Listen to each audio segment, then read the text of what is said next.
Hello बच्चों। We are extra classes में आपका स्वागत है। आज मैं आपको पढ़ाऊंगा समांतर श्रेणी। ठीक है, आज जो एग्जाम के पर्पज से बहुत ही ज़्यादा इंपॉर्टेंट है ये चैप्टर। ठीक है, देखिए समांतर श्रेणी बोलते किसको है।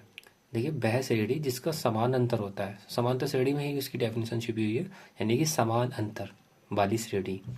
वो श्रेणी जिसमें समान अंतर हो। जैसे सपोज करो मैंने कुछ श्रेणी लिख दी। जैसे मैंने लिख दिया बेटा 1 2 3 4 5 एंड सो ऑन, ये चलते रहेंगे, इनफाइनाइट तक चलते रहेंगे, तो उसी को हम समांतर श्रेणी बोलते हैं। देखिए यहाँ पे देखिए 1 का अंतर है, यहाँ भी 1 का अंतर है, यहाँ भी 1 का अंतर है, यहाँ भी 1 का अंतर है। ठीक है, तो ऐसे ही मैं कोई और श्रेणी लिख दूँगा 2 या 4 और 6 और ये 8 और ये 10। ये सब श्रेणी क्या है? ये सब समांतर श्रेणी तो है। ठीक है, तो हम क्या करेंगे उसमें, सबसे पहले इसमें जानेंगे। देखिए समांतर श्रेणी का ये जो फर्स्ट टर्म होते हैं इसको हम बोलते हैं पहला पद। इसको क्या बोलते हैं? पहला पद। पहला पद बोलते हैं। ठीक है, यानी क्या बोलते हैं इसको? First term. फर्स्ट टर्म बोलते हैं इसको। क्या बोलते हैं? फर्स्ट टर्म, पहला पद। ठीक है, अब समांतर श्रेणी का पहला पद, हम पहले पद को किससे रिप्रेजेंट करते हैं? पहले पद को हम रिप्रेजेंट करते हैं बेटा, पहले पद को रिप्रेजेंट करते हैं ए से। ठीक है, और इसको हम सार्वांतर को हम रिप्रेजेंट करते हैं, सार्वांतर को। ये जो होता है सार्व अंतर, इस तरीके से लिखते हैं हम। सार्वांतर को हम रिप्रेजेंट करेंगे, या मैं इस तरीके से भी लिख देता हूँ उसको, सार्वांतर। किसी किसी बुक में इस तरीके से भी लिखा हुआ होता है सार्वांतर। इसको बेटा हम डी से रिप्रेजेंट करते हैं। ठीक है, किससे रिप्रेजेंट करते हैं? डी से रिप्रेजेंट करते हैं। कोई भी श्रेणी ले लीजिए। अब मैं आपको डायरेक्ट क्या कहते हैं, एक्सरसाइज पे लेके चलता हूँ। देखिए 10th की जो बुक है मेरे पास, ये मेरे पास बुक है, देख लीजिए। और एनसीईआरटी बेस पर है, अतुल्य की लिखी हुई है ये बुक। ठीक है, मैं आपको इसका एक्सरसाइज का क्वेश्चंस कराता हूँ। पहला क्वेश्चंस देखिए, ये श्रेणी दे रखी है, यहाँ देखिए ये श्रेणी दे रखी है 2 5 8 11। इसमें बोला गया है कि निम्नलिखित समांतर श्रेणी के लिए प्रथम पद ए और सार्वंतर डी लिखी है। ठीक है, तो हम इसको ज्ञात कर लेते हैं। तो सबसे पहले हम क्या करेंगे, पहला हम क्वेश्चन उतार लेते हैं। एक्सरसाइज है हमारी, एक्सरसाइज है मेरी 5 का ए। ठीक है, इसका हम क्वेश्चन नंबर का 1 पार्ट ले लेते हैं। ठीक है, इसको 1 पार्ट लेते हैं। इसका 1 पार्ट क्या बोला गया? 2 5 8 11। इसमें हम क्या करेंगे, चेक करेंगे कि ये समांतर श्रेणी, चेक नहीं करेंगे सॉरी, हम क्या करेंगे इसमें प्रथम पद और सार्वंतर निकालेंगे। सार्वंतर निकालते हैं। ठीक है, तो प्रथम पद हमारा कोई भी श्रेणी होती है उसका प्रथम पद तो हमारा पहला पद ए बराबर क्या है हमारा? 2 है। ये तो हमारा आ गया। अब समांतर श्रेणी का सार्वंतर निकालेंगे तो हम क्या करेंगे, सार्वंतर जब हम निकालेंगे तो देखो, आप दूसरे पद में से पहला पद घटा दो, या 8 में से तीसरे में से आप दूसरा पद घटा दो। मेरा आंसर सेम ही आएगा। 5 में से 2 घटाया 3 बचे, 8 में से 5 गया 3 बचे, यानी कि मेरा डी की जो वैल्यू आई वो कितनी आई? 3 आई। ये मेरा आंसर हो गया। अब देखो, समांतर श्रेणी के पहले पद को तो हम कैसे ए से रिप्रेजेंट कर देते हैं, दूसरे पद से हम रिप्रेजेंट करते हैं A2 से, तीसरे पद को रिप्रेजेंट करते हैं किससे? A3 से। ऐसे ही हम क्या करते हैं, चौथे पद को A4 से। अगर मुझे डी निकालना है ना, तो डी का फॉर्मूला होता है बेटा A2 माइनस का A1। मैं इसको A1 बोल देता हूँ, A2 माइनस का A1। और वैसे ही मैं क्या करूँगा, इसको A3 माइनस के A2 में से घटा दो, या A4 में से आप A3 घटा दीजिए, आंसर मेरा सेम ही मिलेगा। ठीक है, अब मुझे क्वेश्चन करना है। मेरा पहले का आंसर आ गया, यानी कि मेरा पहला पद आ गया हमारा 2, और सार्वंतर कितना आ गया हमारा? 3 आ गया। ठीक है, इस तरीके से मैं आपको 4 करा देता हूँ, ये वाला क्वेश्चन करा देता हूँ, ताकि वो तो सब आसान है, इजी है। मैं ये वाला करा देता हूँ 4 का। 4 पार्ट है, 5 कॉमन 9/2, और ये मेरा कॉमन लिखा हुआ है 4, और कॉमन 7/2। देखिए, अगर किसी भी नंबर के नीचे, एक बात याद रखना, किसी भी नंबर के नीचे अगर 2 आ जाता है तो वो समझ लो उसका आधा हो गया। अब देखो 9 का आधा कितना होता है? 4.5, है ना। और 7 का आधा कितना होता है? 3.5। यानी कि ये 5 है, ये 4.5 है, ये 4 है, ये 3.5 है, इस तरीके से है। तो मैं इसको लिख लेता हूँ। क्वेश्चन नंबर 4 का, सॉरी क्वेश्चन नंबर 1 का पहला पार्ट है ये पहला पार्ट था। ये मेरा दूसरा पार्ट है। तो दूसरा पार्ट कौन सा है मेरा? ये मेरा 5 है, ये 9/2 है, और ये मेरा 4 है, और यह मेरा 7/2 है। ठीक है, इस तरीके से लिखा हुआ है। और तो सबसे पहले हम टर्म्स निकालेंगे। पहला पद हमारा क्या है? पहला पद तो हमारा 5 हो गया, अब मुझे सारवांतर निकालना है, सारवांतर डी, डी का वैल्यू क्या होता है, यानी कि ए टू में से ए वन घटा दो, या ए थ्री में से आप ए टू घटा दीजिए, बात मेरी वही है। तो मैं ए टू में से ए वन घटा रहा हूँ, तो देखो मेरा 9/2 है और ये मेरे कितना है 5, है ना। तो मैं जब घटाऊंगा तो बेटा देखो कितना आएगा, मैं इसके नीचे 1 ले लेता हूँ, एलसीएम ले लूंगा, देखो 2, तो देखो ये तो हो जाएगा मेरा 9 और यहाँ हो जाएगा 2 5 से 10। अब मैं देखो 10 में से 9 कम करूंगा तो देखो 1 बचेगा, काय का बचेगा 1, माइनस का बचेगा।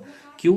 क्योंकि मेरा माइनस के नंबर ज़्यादा है, तो यानी कि मेरी डी की वैल्यू कितनी है, मेरे माइनस का 1/2 आया, कितना है बेटा 1/2 आई मेरी डी की वैल्यू। ठीक है, तो इसी तरीके से हमें निकाल देना है। ज़रूरी नहीं है कि बेटा देखो सार्वंतर पॉजिटिव भी आए, निगेटिव भी आ सकता है। कुछ सीरीज इस तरीके से भी हो सकती है ना, 8 लिख लिया मैंने, या 6 लिख लिया मैंने, यहाँ 2 लिख लिया, वो सॉरी 4 लिख लिया मैंने यहाँ पे, यहाँ 2 लिख लिया, इस तरीके से चलती रहती हैं कुछ सीरीज, है ना। बहुत सारी सीरीज होती हैं ऐसी। तो डी जो है हमारा माइनस का भी हो सकता है और प्लस का भी हो सकता है। ठीक है, इसी का अब यहाँ पे हम दूसरा क्वेश्चन करेंगे। देखिए ये वाला क्वेश्चन करता हूँ मैं, क्वेश्चन नंबर 2 का। संख्याओं की निम्नलिखित सूचियों में कौन कौन से समांतर श्रेणी है?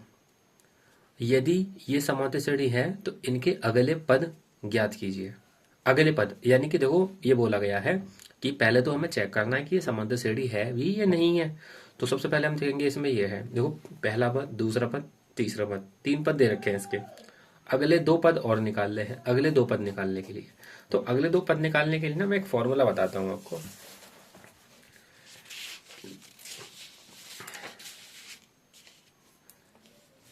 देखो समांतर श्रेणी का अगला पद निकालने के लिए ना फॉर्मूला होता है एक, यहाँ लिखना। समांतर श्रेणी को हम एपी भी बोल देते हैं, एपी मतलब अर्थमेटिक प्रोग्रेशन इंग्लिश में। तो एपी का nth टर्म या पद बोल दो, ठीक है। तो ये फॉर्मूला होता है बेटा a प्लस n माइनस का 1 और d, ठीक है, ये फॉर्मूला होता है। मैं इसको ए एन से भी रिप्रेजेंट कर देता हूँ, तो ये फॉर्मूला बन जाएगा ए एन और ए प्लस एन माइनस के 1 और ये डी, ये फॉर्मूला होता है मेरा।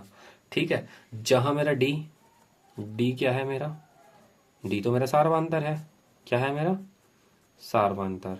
अच्छा, ए क्या है मेरा, ए तो हमारा पहला पद है, और एन क्या है हमारा, एन क्या है मतलब पदों की संख्या, पदों की संख्या रिप्रेजेंट करता है ए। ठीक है बच्चों, अब मुझे क्या करना है, अब मुझे क्वेश्चन नंबर 2 उठा लेना है। क्वेश्चन नंबर 2 बोला गया है कि 5, 15, 25, ये कह रहे हैं पहले तो चेक करके बताओ इसमें समांतर श्रेणी है भी या नहीं है। तो समांतर श्रेणी चेक करने के लिए बेटा हम क्या करेंगे, हम ना डिफरेंस चेक करेंगे, यानी कि सारवांतर चेक करेंगे कि हमारी जो 3 टर्म्स हैं इनमें सारवांतर मेरा समान है या नहीं है। तो सबसे पहले सारवांतर मैं चेक कर लेता हूँ। तो सारवांतर को चेक करने के लिए बेटा डी निकालेंगे। डी हमारा क्या है, ये देखो हमारा A1 है, ये मेरा A2 है, ये हमारा A3 है। तो मैं क्या करूँगा, A2 में से A1 कम कर दो, या A3 में से आप A2 कम कर दो, बात मेरी वही है। दोनों कंडीशन में अगर मेरा सारवांतर समान आया तो ये समांतर श्रेणी है, अगर नहीं आया तो समांतर श्रेणी नहीं है। तो मैं देखता हूँ जरूर, A2 मेरा कितना है 15, और ये मेरा A1 कितना है मेरा 5, ठीक है। A3 कितना है मेरा 25, और मेरा A2 कितना है बेटा हमारा 15। अब D का मान 15 में से 5 कम करे बेटा 10 बचे, और यहाँ पे देख लीजिए, यहाँ 25 में से 15 कम करूंगा, यहाँ भी 10 बचे, यानी कि मेरी क्या है, तो यहाँ लिख देंगे आधा दी गई श्रेणी एपी है, एपी है। अब क्वेश्चन में क्या बोला गया था, देखिए यह क्वेश्चन में बोला गया है कि इनके अगले 2 पद ज्ञात कीजिए यदि ये समांतर श्रेणी है तो अगले 2 पद निकाले। देखो पहला पद तो अब यहाँ देखिए आप, मुझे पहला पद दे रखा है, दूसरा पद दे रखा है, तीसरा पद दे रखा है। तो मैं क्या करूंगा, मैं चौथा पद निकालूंगा, क्योंकि मुझे 3 पद दे रखे हैं, 1 2 3, 3 पद दे रखे हैं ना। तो चौथा पद निकालूंगा, तो फॉर्मूला लिखाऊंगा, देखूंगा तो ये लिखेंगे अतः एपी का चौथा पद। तो कैसे निकालेंगे, ए पहले फॉर्मूला लिख लो, ए एन बराबर ए प्लस एन माइनस का 1 और डी। ए एन की जगह बेटा क्या, एन बराबर हमें क्या लेना है 4 लेना है, तो एन की जगह तो हम 4 रख दो। अब ए का मान कितना बेटा, ए हमारा जो होता है हमारा पहला पद होता है, पहला पद ए बराबर कितना मेरा 5। ठीक है, तो पहला पद हमारा आ गया 5 प्लस एन, एन का मान कितना है बेटा, एन का मान है हमारा कितना 3 और माइनस का 1, वो सॉरी 4 4 4 4, ये मेरा 4 है 4, ये 4 चौथा पद निकाल रहा हूँ ना मैं। डी, डी मेरा कितना है बेटा 10 आया, तो मैं 10 को लिख लेता हूँ। अब A4 कितना आ जाएगा मेरा, तो 5 प्लस 4 में से 1 कम करा बेटा कितना हो गया 3 और गुणा 10, तो A बराबर कितना आ गया, देखो 5 10 दिया 30 हो जाएगा, 30 और 5 कितना हो गया 35, यानी कि A4 यानी कि चौथा पद हमारा कितना आ गया 35, यानी कि इस वाली श्रेणी का जो चौथा पद होगा वो क्या होगा मेरा 35 होगा। ठीक है, अब इसी के बिहाफ पे मैं दूसरा क्वेश्चन करके दिखाता हूँ। दूसरा क्वेश्चन कुछ इस प्रकार है, ये मेरा पहला पार्ट था, मैं दूसरा पार्ट करके दिखाता हूँ। 2 माइनस का 1 और माइनस का 4 इस तरीके से लिखा हुआ है। तो पहला पद तो बेटा हमारा कितना है, वो 2 है। ठीक है, अब मुझे डी निकालना है, तो डी निकालना है कैसे करूंगा, मैं पहले में से दूसरे में से पहला घटाऊंगा, तो दूसरा पद मेरा माइनस का 1 और पहला पद कितना माइनस का 2 है, तो मैं इसको इसमें से घटा लेता हूँ, तो कितना है बेटा मेरा, देखो सेम साइन होते हैं तो जुड़ जाता है, कितना आया मेरा माइनस का 3 आया। अब वैसे ही कंडीशन में मैं यहाँ चेक करके देख लेता हूँ कि मैं माइनस के 4 में से माइनस का 1 घटाऊंगा, तो घटाऊंगा माइनस का 1 घटाऊंगा, तो ये ब्रैकेट में लूंगा। ठीक है, तो कितना आएगा मेरा माइनस का 4 और ये मेरा प्लस का 1 हो जाएगा, तो कितना आया मेरा माइनस का 3, यानी कि दोनों कंडीशन में देखो माइनस का 3 आ रहा है ना, तो दोनों में माइनस का 3 आ रहा है, तो कंडीशन मेरी पॉसिबल मतलब ये जो मेरी कंडीशन दे रखी थी वो बिल्कुल सेटिस्फाई हो गई है। तो हम लिखेंगे अथा दी गई श्रेणी, अथा यह श्रेणी, यह दी गई श्रेणी, दी गई श्रेणी एपी है, क्या है एपी है। अब मुझे क्या करना है, सबसे पहले मुझे इसके सॉरी मैं इसमें माफ़ी चाहूँगा, मैंने इसमें ना एक टर्म्स निकाला था, मैं इसमें मैं दूसरा टर्म्स और निकाल देता हूँ, क्योंकि इसमें 2 पद बोले गए थे, अगले 2 पद, तो एक पद और निकाल लेते हैं। देखो हमने चौथा निकाला, अब n बराबर 5 लिख लो, 5वां निकाल दो, 5वां पद। ठीक है, तो कैसे करेंगे, ए एन बराबर ए प्लस एन माइनस के 1 और डी, ए की वैल्यू एन की वैल्यू बेटा 5 रख दो जहाँ जहाँ एन है, ए का मान कितना बेटा मेरा 5 है, प्लस के एन का मान मेरा 5 माइनस का 1 और डी का मान कितना मेरा 10। देखो ये आ गया मेरा 5 और ये सॉरी ये प्लस आएगा, देखो 4 बचेंगे, 4 दाई 40।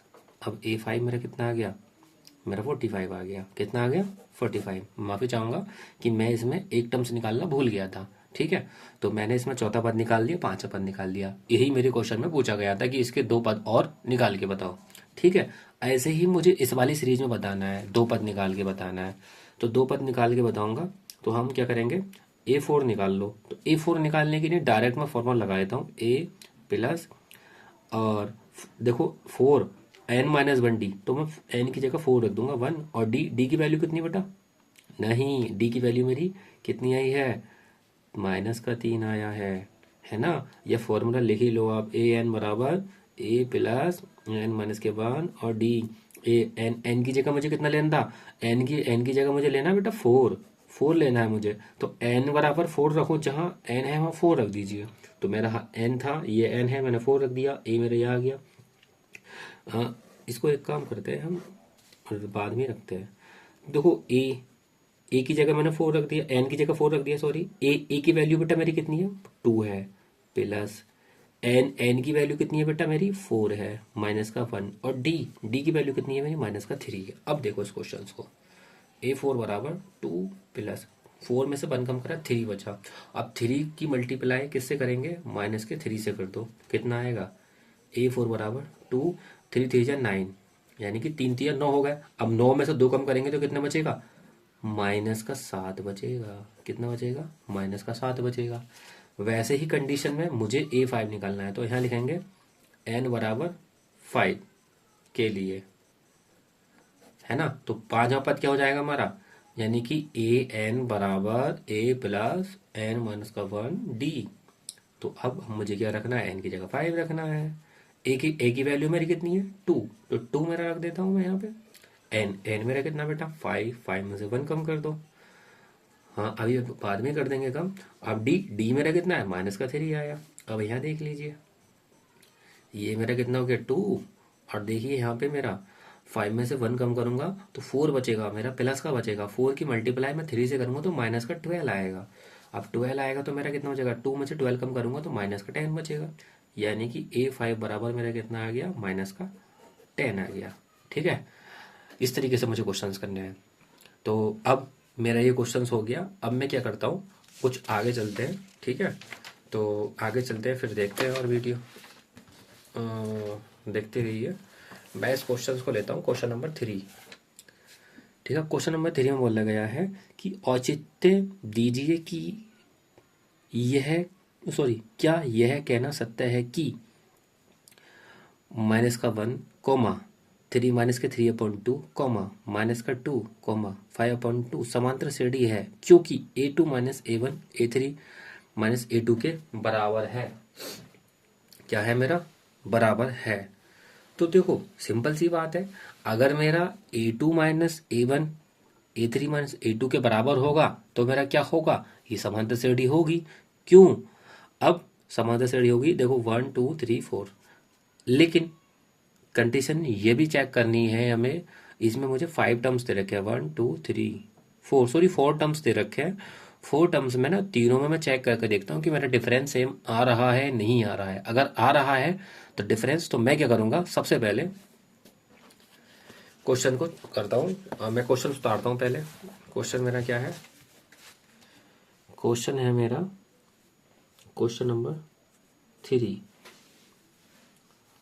माइनस का 1 माइनस का 3/2 माइनस का 2 और ये मेरा 5/2 डॉट डॉट डॉट, इस तरीके से। अब मुझे ना बेटा, मुझे सारवांतर चेक करना है। सारवांतर मतलब देखो, सारवांतर हर टर्म्स में सेम होना चाहिए, हर 2 टर्म्स में सेम होना चाहिए। जो मतलब कहता है किरमागत टर्म्स होती हैं उनमें सेम होना चाहिए। डिफरेंस मेरा सारवांतर समान होना चाहिए। तो मुझे सर्वांतर निकाल लेना है। तो सर्वांतर निकालने के लिए बेटा मैं क्या करूंगा, देखिए सबसे पहले मैं A2 में से A1 कम कर दूं तो भी बराबर आना चाहिए। अगर मैं A3 में से A2 कम कर दूं तो भी बराबर आना चाहिए। अगर मैं A4 में से A3 कम कर दूं तो भी मेरा बराबर आना चाहिए। ये कंडीशन सेटिस्फाई करनी ही चाहिए।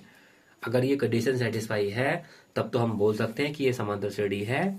अगर नहीं है, अगर नहीं आया तो ये सेम मतलब बराबर इक्वल नहीं आया तो सब।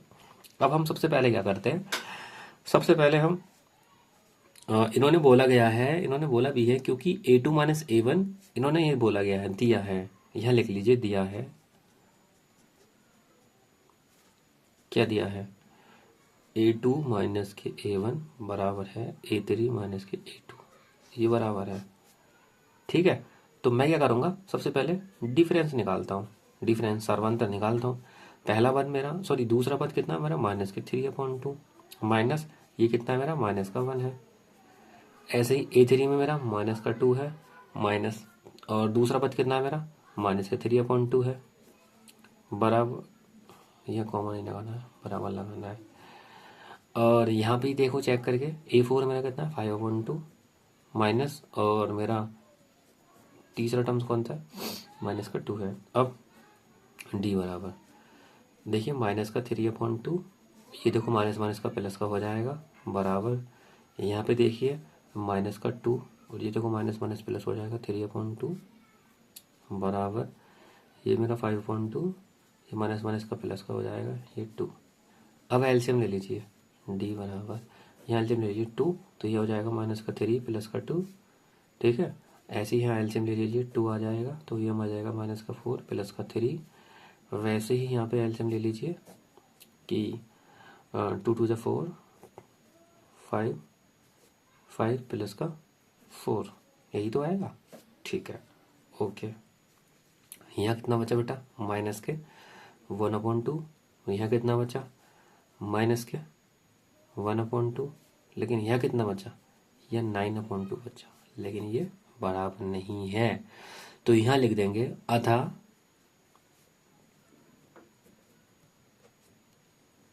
यह कहना सत्य नहीं है कि दी गई श्रेणी समांतर श्रेणी, समांतर श्रेणी है ना। इस रिलेशन से हमें कहना सकते नहीं है ये रिलेशन, अगर देखो ये रिलेशन से सिर्फ ओनली मुझे को तीन टर्म्स में बता रहा है, पहला दूसरा तीसरा इन टर्म्स में बता रहा है, लेकिन हमें आगे भी तो चेक करना है ना। अब आगे तब तक चेक नहीं करेंगे तो हम कैसे पता देंगे कि यार ये समांतर श्रेणी है। चलो मैंने मान लिया 2 में हो गया, तीसरे में तो नहीं हुआ ना। तीसरे में नहीं हुआ तो हम चेक करके देखेंगे। तो मैंने देखो ये रिलेशन बता दिया, क्या ये मेरा बराबर आ रहा है, ये बराबर नहीं आ रहा। तो डी अगर मेरा समान आया था तो मैं बोल देता कि ये समांतर श्रेणी है। ठीक है, क्वेश्चन समझ में आ गया। ओके, इस तरीके से करना है। बहुत सारे लोग कुछ और तरीके से कराते हैं, है ना। मैंने कुछ इस तरीके से बताया, इजी तरीका है। ठीक है, क्वेश्चन अगर एग्जाम में आए तो आप ये बोल देना। ओके, अब हम चलो नेक्स्ट क्वेश्चन पे करते हैं, नेक्स्ट क्वेश्चन पे चलते हैं। यह लिखा हुआ है क्वेश्चन नंबर 4 में। क्वेश्चन नंबर 4 में बोल रहा है कि प्रत्येक किलोमीटर के बाद टैक्सी का किराया, जबकि प्रथम किलोमीटर के लिए किराया 15 रुपये है और प्रत्येक अतिरिक्त किलोमीटर के लिए किराया 8 रुपये है। तो ये कह रहे हैं कि निम्नलिखित स्थितियों में किन स्थितियों में संबद्ध संख्याओं का सूची समांतर श्रेणी है और क्यों है और क्यों। तो हमें ये चेक करना है। ठीक है, सबसे पहले हम क्या करेंगे,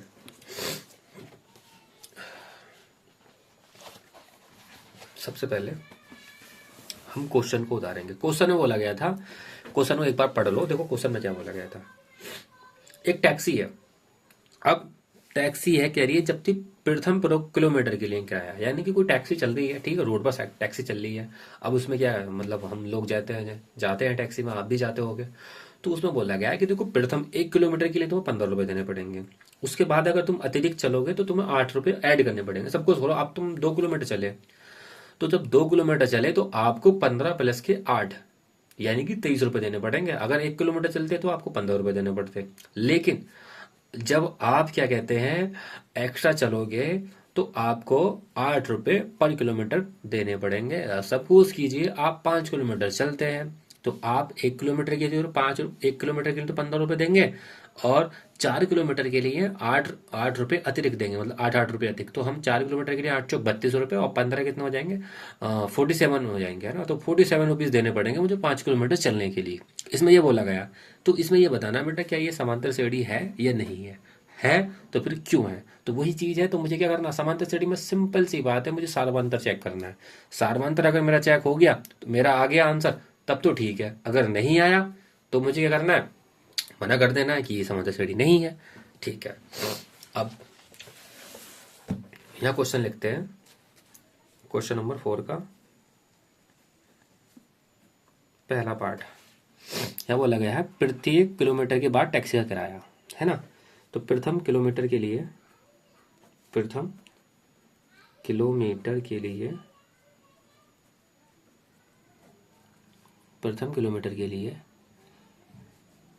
टैक्सी का किराया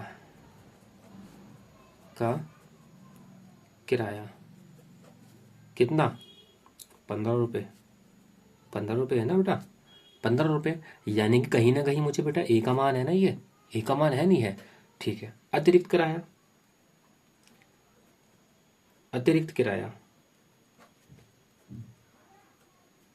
1 किलोमीटर के बाद,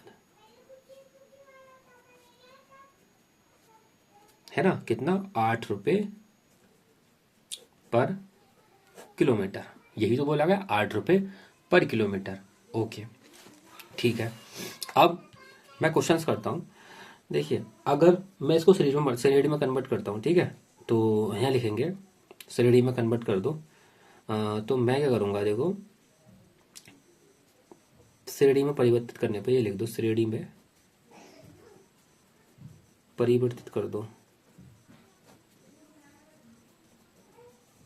कैसे करेंगे, देखिए पहला तो मेरा 15 रुपये हो गया किराया। अब मैं दूसरे किलोमीटर के लिए चलूंगा तो मैं क्या करूंगा, 15 प्लस के 8 चलूंगा, नहीं चलूंगा। ऐसे ही मुझे तीसरा किलोमीटर चलना पड़ेगा तो 15 प्लस के 8 चलना पड़ेगा। वैसे ही मुझे 4 किलोमीटर के लिए चलना पड़ेगा तो 15 प्लस का 8 प्लस का 8 प्लस का 8। ठीक है, और मुझे अगर 5 किलोमीटर चलना पड़ता तो 15 प्लस के 8 प्लस के 8 प्लस के 8 प्लस के 8। इस तरीके से मुझे चलना है, यानी कि किराया इस तरीके से ले जाएगा। तो मैं इसे कन्वर्ट कर लेता हूँ। देखिए यहाँ पे क्या हो जाएगा मेरा 15 हो गया, यहाँ पे मेरा 23 हो गया, और यहाँ पे कितना हो जाएगा देखो 16 15 कितना हो गया 31 हो गया, यहाँ पे कितना हो जाएगा देखो 39 हो जाएगा, यहाँ पे कितना हो जाएगा यहाँ पे हो जाएगा मेरा 32 और 5 43। ठीक है, ओ सॉरी 32 और 15 47 हो जाएगा। इस तरीके से मेरी सीरीज चलती रहेगी, है ना। तो मैं क्या करूँगा, अब मैं डी को चेक करता हूँ। क्या करता हूँ मैं, डी को चेक करता हूँ। तो डी को चेक करने के लिए क्या करूँगा, डी बराबर, देखिए मेरा अगर A2 में से A1 कम कर दिया बराबर आना चाहिए, A3 में से अगर A2 कम कर दूं तो भी बराबर आना चाहिए, A4 में से अगर मैं A3 कम कर दूं तो भी बराबर आना चाहिए। इन तीनों कंडीशन को ले सकते हैं, हालांकि मैं 5 भी ले रहा हूँ। A5 को अगर A4 में से कम कर दूं तो भी मेरा बराबर आना चाहिए। तो A2 मेरा कितना बेटा 23, और यहाँ कितना है मेरा माइनस के 15 बराबर, ये A3 कितना है मेरा, A3 मेरा कितना है बेटा, ये 31 है, और ये कितना है मेरा 23 है A2 बराबर। A4 कितना है बेटा मेरा 39 है, और A3 कितना है मेरा 31 है। A5 कितना है मेरा बेटा 47 है, और ये कितना है मेरा 39 है। तो डी को चेक कर लीजिए, देखो यहाँ बचे तो 8 बचे, यहाँ भी क्या बचे 8 बचे, यहाँ भी क्या बचे 8 बचे, यहाँ भी क्या बचे 8 बचे। यानी कि देखो सारी कंडीशन में मेरा आसार अंतर क्या आ रहा है, सेम आ रहा है, नहीं आ रहा है। तो यानी कि डी बराबर हमारा कितना आ रहा है 8 आ रहा है हर टर्म्स में, है ना। तो हम लिख देंगे अतः दी गई श्रेणी, ये लिख दो दिया गया टैक्सी का किराया, ये लिख दो दिया गया टैक्सी का किराया एपी में है। कैसा लगा क्वेश्चन बताइए, ठीक है। तो ये बोल देना इसको, बस इतना क्वेश्चन करना था। अब देखिए दूसरा क्वेश्चन देखिए, यहाँ बोला गया है बेटा क्या, किसी बेलन में उपस्थित हवा की मात्रा जबकि वायु निकालने वाला पंप प्रत्येक बार बेलन की शेष हवा का 1/4 भाग निकाल देता है। ठीक है, 1/4 भाग बाहर निकाल देता है। तो इसको हमें चेक करना है, ठीक है। तो ये क्वेश्चंस हम क्या कहते हैं अगली वीडियो में बताएंगे आपको, ठीक है। हाँ, ये वाला क्वेश्चन और ये वाला क्वेश्चन और ये वाला क्वेश्चन और ये वाला क्वेश्चन और ये वाले क्वेश्चन, ये सारे हम वीडियो अपने तुम्हें नेक्स्ट एक्सरसाइज में बताएंगे, ठीक है। कैसी लगी वीडियो को लाइक करें, शेयर करें और कमेंट करें, ठीक है। और BX एक्स्ट्रा क्लासेस से जुड़ना ना भूलें, ठीक है। मैं आपको रोज ऐसी वीडियो दूंगा, और सब सारे बच्चों आपका एग्जाम आने वाले हैं यूपी बोर्ड के, ठीक है। तो इसलिए आप मेहनत कीजिए, खूब मेहनत कीजिए, ठीक है। अपनी प्रैक्टिस कीजिए यूट्यूब के थ्रू, आप जहाँ भी कोचिंग पढ़ते हैं पढ़िए, लेकिन क्या कहते हैं आप यूट्यूब से प्रैक्टिस कीजिए, ठीक है। Okay, thank you.